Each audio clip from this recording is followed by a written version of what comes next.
અંકલેશ્વર શહેરમાં 5 બાઇક ચોરીના બનાવનો ભેદ પોલીસે ઉકેલી લીધો છે। અંકલેશ્વર જીઆઈડીસી પોલીસ દ્વારા હાથ ધરાયેલી કાર્યવાહીમાં 3 આરોપીઓને ઝડપી પાડવામાં આવ્યા છે। આગળની કાર્યવાહી હાથ ધરવામાં આવી છે। પોલીસ તપાસ દરમિયાન અલગ અલગ સ્થળોથી ચોરાયેલી બાઇકો સાથે આરોપીઓની ધરપકડ કરવામાં આવી હતી। ભડકોદરા વિસ્તાર તેમજ સ્વામિનારાયણ મંદિર અંકલેશ્વર પાસે બાઇક ચોરીની ઘટનાઓ બની હોવાનું બહાર આવ્યું હતું।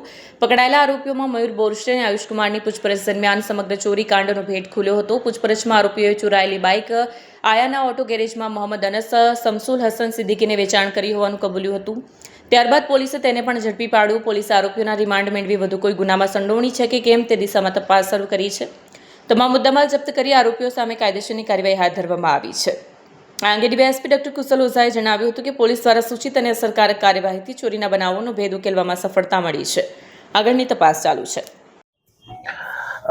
અંકલેશ્વર જીઆઈડીસી પોલીસ સ્ટેશનમાં ગતરોજ એક પ્રોપર્ટી ઓફેન્સના ગુનાઓમાં ખૂબ મોટી સફળતા મળી છે, જેમાં અમારી ટીમે 6 જેટલા બાઇક જે ચોરી જે છે તેની મુદ્દામાલ કબજે કરી અને આરોપીઓને પકડી પાડ્યા છે। પોલીસ અમારી છે પેટ્રોલિંગમાં હતી, એ દરમિયાન કેટલીક બાતમી અને શખ્સોની વર્તણૂક ઉપર શંકા જતા તેમને પૂછપરછ કરવામાં આવી હતી અને તે પૂછપરછ અંતર્ગત અમને આ માહિતી મળી હતી, જેમાં અગાઉ જે ગુનાઓ જે છે, જેટલા 5 જેટલા ગુનાઓ જે છે તે તમામ જીઆઈડીસીના ગુનાઓ છે તે ડિટેક્ટ કરવામાં પોલીસને મોટી સફળતા મળી છે। 6 જેટલા બાઇક છે એ કબજે કરવામાં આવ્યા છે। કુલ 3 જેટલા આરોપીઓને પકડી પાડવામાં આવ્યા છે અને વધુ પણ આ બાબતે કોઈ અન્ય તપાસ, અન્ય કોઈ ચોરી કે એમાં બાઇક ચોરીમાં એમનું ઇન્વોલ્વમેન્ટ છે કે કેમ તે બાબતની તપાસ ચાલુ છે।